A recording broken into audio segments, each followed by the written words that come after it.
So Clark, last time we talked, you were kind of in the middle of the editing process of your book, and now your book is out. So tell us a little bit about that and the success and how that's going. Yeah, writing's an interesting challenge. It was different than the first book because the first book had been percolating for so long it just sort of flowed out, one pass and it was done almost. This one kept coming, I'd go down and go, oh, that's a good idea, I got to put that back up here, and it was a lot more iterative.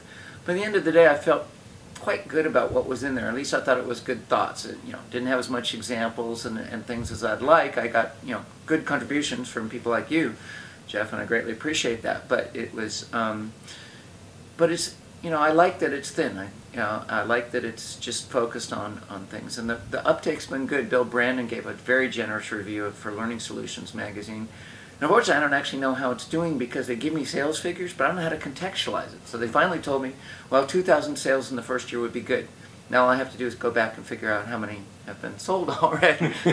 But he's promised, actually I talked to the editor, he's promised to send it. But the nice thing is I'm hearing a lot of things. A lot of people said, I read it, really liked it, found it useful, and that's just so gratifying. You're just grateful when that can be the case. Absolutely. I think you covered a lot of ground, and I think you covered it in a way that it, if you can possibly cover it, something like this, emerging technology, without having the short shelf life, I think you've done a pretty good job of doing that. I greatly appreciate you saying that, Jeff. I mean, I really did try. I really tried to step away from anything that would be outdated in a little while. I didn't want to talk tools too much. I know, it's a moving target. Stuff's emerging all the time. So Float Learning is, developing their capabilities and using new tools since when I wrote that, and that's a relatively short period of time, and tools are continuing to come out. The market's changing so dynamically. So I tried to step back and say, what are the principles that will really give us leverage going forward, regardless of the technology, that focus on how we think and how our brains work, and what can we do to take advantage of that, and try to pick up some trends I thought wouldn't go away. Increasing use of sensors. Well, it's not going to happen unless, I think. Interesting thing is, I think that you covered in your book a lot of the things I'm hearing in the hallways around here. That maybe if someone picked up your book, hopefully they will, they would have had some more of this kind of in the forefront of their mind and came in here a little better prepared to bring things home. Well, yeah, we know, the way our brains work. If we get some information and then it gets reinforced, so if they read the book before and then come hear those concepts, it will reinforce it. But we can hope the flip side happens. They hear some of it here, they go back, if they buy the book and read it later, then they similarly can reactivate that thinking, and that's what makes learning stick. And if we're trying to percolate some opportunities for people to start thinking differently, it doesn't matter which one comes first, chicken or the egg, as long as they're getting it reactivated and beginning to get exposed to that different thinking. Absolutely. So what are you seeing that's changed since you finished that last page that that maybe your next book or your next blog will kind of address? Well, the reason I could write a game book and then a mobile book is, to me, there's sort of a higher level thing. It's about how our brains work, how we learn, and how technology affordances can support that. So, but what's, that hasn't changed. But what is interesting to me is listening to some of the discussion at the meta level. So I had an interesting conversation today where I was saying, e-learning hasn't been strategic. And it's true, the chapter I wrote in Michael Allen's e-learning annual in 2009 was just because of that. I started working with organizations through one of my partners, and they were going, we love what you've done, but now we need to start looking 3 and 5 years out. And I started looking at the patterns that are emerging and go, yes. And the point in the conversation was that e-learning has been tactical. People develop content, they get it up there to meet a need, they develop some more content to meet another need, and they're not looking at it systemically, they're not looking at its process.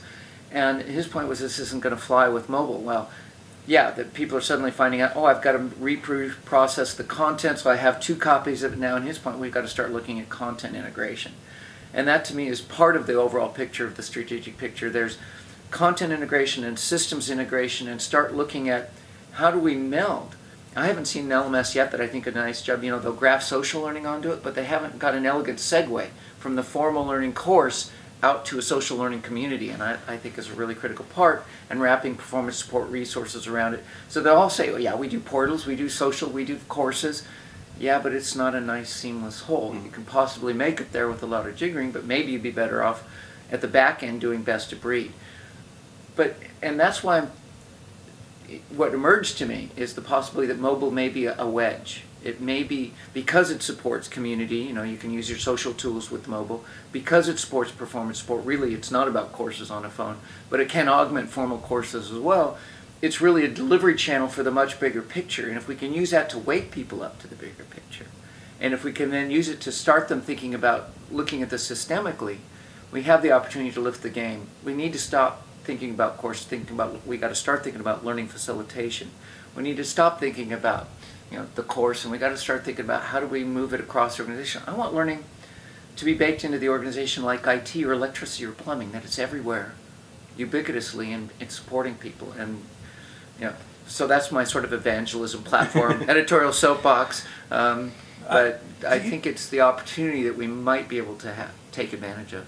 One thing I think is interesting is in the mobile space, and kind of on the social aspects too, is everybody's out there doing this stuff on mobile devices now, and it's kind of like they're training us, right, on how to make training. They're giving us exactly what we need because they're already using Facebook, and they're already using Twitter and all these social things, and they're using YouTube to look and learn and find things. So as opposed to e-learning kind of being driven from a instructional design standpoint, right, pushed out, this is coming the other direction. We're learning from them. Well, yes, with a caveat. And I absolutely agree. They're beginning to use the tools to make them smell smarter in the moment. And as they get that, they will want that with their job as well. The one caveat is they may not be good, effective self-learners. So some of the evidence is, I was talking with some people down in the hall just a minute ago, and somebody brought up the generational differences thing, and I hate that myth. Oh, let's discriminate against people by what age they were born in. And the evidence is that even the young people don't necessarily have good digital skills. They can do a search, but they don't do a good search, and they don't know how to evaluate the results of the search. And so I don't want to take that for granted. But I think you're right that we now have the opportunity to start letting them become self-effective learners. But that, in fact, that's what our focus has to shift to as learning facilitators, is helping them become better learners. How to use the tools, how to learn alone, how to learn together with other people. And the flip side I was thinking of when you started with that track, and you went to a very interesting place, but I want to go back to the other place I was thinking about. There's new things emerging as well. I loved the story I heard. It was in the newspaper when I was in the UK in December. Retailers were finding mobile has changed shopping patterns. And this is a relatively politically incorrect story.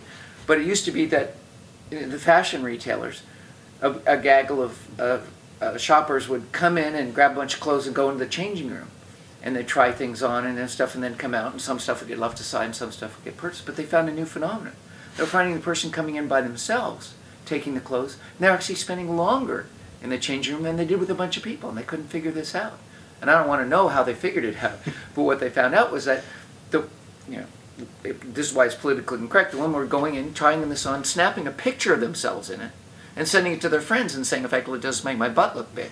But it's a change and shift in patterns, and using technology to change how they accomplish their goals.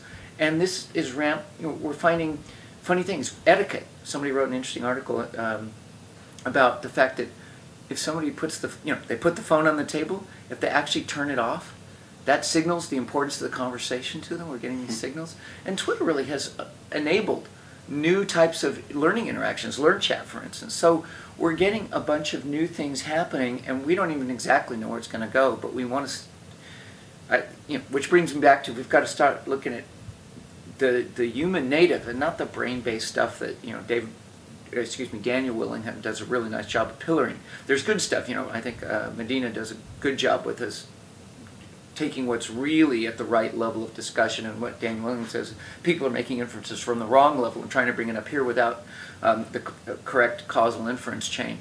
But when we really think about how we learn and step away from what schools do and what a lot of the mythology about good learning in classrooms, to go back to how we naturally learn, that's what we've got to start tapping into, taking advantage of, and mashing that up with the new technologies. Effectively we have magic, and how are we going to use this? Because we can.